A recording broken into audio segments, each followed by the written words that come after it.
Caríssimos irmãos e irmãs, estão aqui. Hoje nós temos mais uma leitura dos Atos dos Apóstolos. Dessa vez quem fala não é Pedro, é o próprio Paulo, que perseguiu muitos cristãos. E aqui a gente vê que Paulo perseguiu os cristãos conhecendo a Bíblia. Aqui ele está falando discorrendo toda a Bíblia, uma parte boa da história da Bíblia do Antigo Testamento aí, para mostrar para os povos de que Cristo é aquele da promessa aos judeus, né? Descendente de Davi,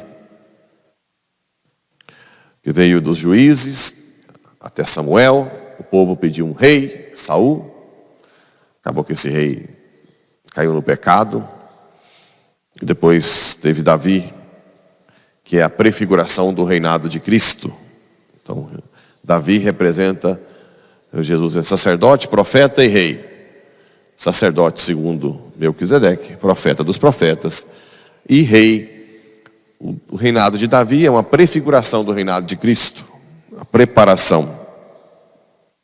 Então aqui ele começa no seu discurso, falando da história da salvação, até a vinda de João Batista, que disse que deveria diminuir para que Jesus crescesse.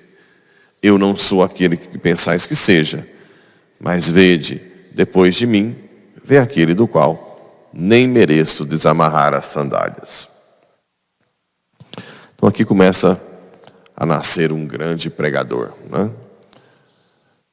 Um que era mau, perseguidor, com o coração dócil, se transforma num grande homem pregador. Existem muitas pessoas também com muito potencial para Deus, mas que ainda não descobriu, né, esse caminho maravilhoso do céu, que pode depois nos ajudar muito, podem muito nos ajudar, né? Da live de ontem, eu não sei como é que foi a conversão, mas um leigo que fez um livro maravilhoso sobre as falácias do aborto. Pai de família, entrou em contato com vários médicos, até fora do Brasil, para ajudar a desmistificar essas falácias, né? Essas mentiras. Meu corpo, minhas regras. Não, como assim? O feto é um outro corpo, é um outro indivíduo, né? O feto é um amontoado de células. Sim, mas qual a diferença com o ser humano? E quando tem fertilização in vitro, você faz fora e só coloca na mulher e nasce, né? E assim tantas outras. Aborto como saúde pública. Como saúde pública, não existe saúde matando alguém. Além disso, a mulher é violentada. Ele trabalhou a questão psiquiátrica da mulher, que faz. Então, tanta coisa boa que um leigo, pai de família, tem 2 filhos, por amor a Deus, pôde dar à igreja. Quantos leigos, com grande potencial que nós temos, não poderiam também deixar o seu legado para a salvação? Imagina quanto bem esse homem, pai de família, não fez e faz, né? Ajudando até um padre aqui do interior, que às vezes precisa de algum dado, porque ele pegou todos os dados científicos, os trabalhos que mostram da mulher que entra com problema psiquiátrico, né?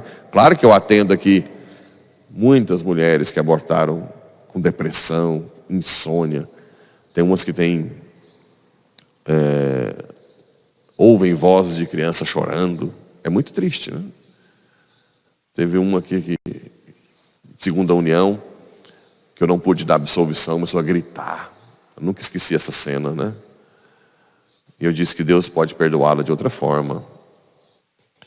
Mas gritava, eu preciso tirar isso da minha cabeça. Então, como é que, mesmo um estupro, você é muito mal, você pode querer uma violência da mulher carregar. Como é que você resolve uma violência com um assassinato e outra violência? Porque depois a mulher fica com o trauma do estupro e o trauma do aborto. Esse é o problema. Entra em parafuso. Nem psiquiatra não consegue mais resolver, né? E um dado interessante que ele falou é que as mulheres no início até pensam em abortar, mas com o tempo da gravidez elas preferem não, só que são forçadas por um grupo de pessoas maldosas aí.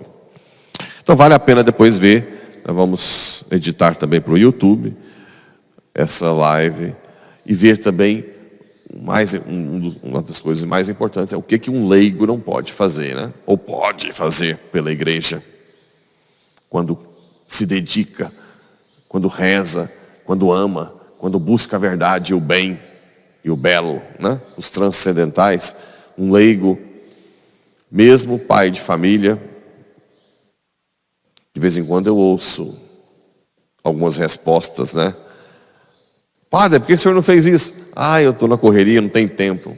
Eu trabalho fora, tenho tantos filhos, faço comida, papapá, ainda consigo fazer as coisas.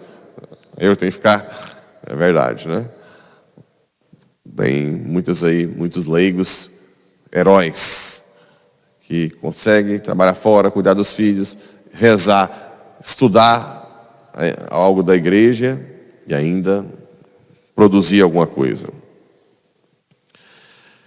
E no Evangelho, é aquela parte, logo em seguida, da lavagem dos pés, né, que no Evangelho de São João substitui a instituição da Eucaristia. E Jesus disse, em verdade vos digo, o servo não está acima do seu Senhor. A nossa vocação de cristão é de serviço. A gente tem que ter isso na cabeça. Uma coisa interessante que eu notei é que quanto mais uma pessoa conhece teologia, conhece a Deus, estuda de verdade, uma pessoa que é honesta com o seu crescimento, ela se torna mais humilde, na verdade. Sabe por quê? Porque ela vai vendo a grandiosidade de Deus. E ela vai ficando se sentindo pequena. Essas pessoas que estudam teologia e acham que sabe tudo, são as pessoas que menos conhecem Deus, né? Então, é muito comum, aliás, quase sempre, lá em Roma, por exemplo, eu vi as famas dos padres e cardeais santos, poucos, viu? Conta nos dedos, mas de vez em quando eu via um cardeal santo numa conferência com um jovem apresentando algo, e você vê ele com 70, 80 anos, um homem com uma sabedoria enorme, com a caderneta anotando, né? Por quê? Porque ele sabe que ele contempla a verdade. Ele não é dono da verdade. Ora, se a verdade, que é Cristo, que é a Trindade, é algo infinito, quanto mais você vai adentrando, você vai ficando humilde. E você quer saber os pontos de vista de outras pessoas que contemplam a verdade. Inclusive, de pessoas que não sabem nem ler. Não adianta, eu sempre tenho que voltar. Aquela senhorinha humilde, né? Que tem o seu rosário e que vive a vida simples. Ela é um evangelho vivo, encarnado.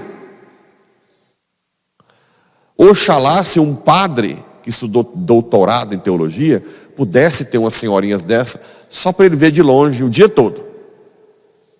Não ia ter nada mais rico do que qualquer aula de teologia, porque ela encarna o evangelho, encarna quando deixa de comer pelo outro, encarna quando sai mancando para ajudar alguém que está passando por dificuldade, sem reclamar. Quando pega o dinheirinho da aposentadoria, que mal dá para suas despesas, e divide com alguém que está lá com dificuldade, aí a senhora, não, Deus provê depois, preocupa não. Encarna o evangelho. Então isso é importante que, agora, se a pessoa começa a achar que ela é a última Coca-Cola do deserto, que entendeu Deus, que pôs Deus no bolso, pode saber que ali não vai dar fruto, né? Então, o servo não é. E geralmente são pessoas que servem essa senhorinha, serve o dia inteiro, não lembra dela. Essa sim é reflexo de Cristo. Claro, não é para qualquer um. Eu fico falando dessa senhorinha, tem gente que acha assim, coitadinha, né? Essa senhorinha sofrida, coitadinha de nós, que não damos conta de chegar nos pés dela. Esse é o problema. Não é para qualquer um ser um evangelho encarnado. Para poucos. Para os humildes mesmo. Para quem realmente se entrega à vontade de Deus. Não é para qualquer reborréia chegar ali e conseguir fazer algo. A gente tem que morrer para nós mesmos, mesmo, né? E depois diz da traição. Em verdade vos digo, quem recebe aquele que eu enviar, qualquer missionário, né? Qualquer missionário que for te procurar, recebe a mim. Ou missionário, um leigo, um padre. Quem fala da palavra de Deus com humildade na sua casa, receba com carinho. Não maltrate. Mesmo testemunha de Jeová, que tem uma doutrina diferente, estranha, mesmo. O que você tem que fazer é aprender a sua fé. Porque quando for argumentar, você com calma mostra a nossa verdade. Mas trate bem a pessoa. Assim como você gostaria de ser tratado. Essa é a regra de ouro. Não faça com os outros o que você não quer que façam contigo. Ai, se todo mundo seguisse essa famosa regra de ouro. Assim seja. Amém.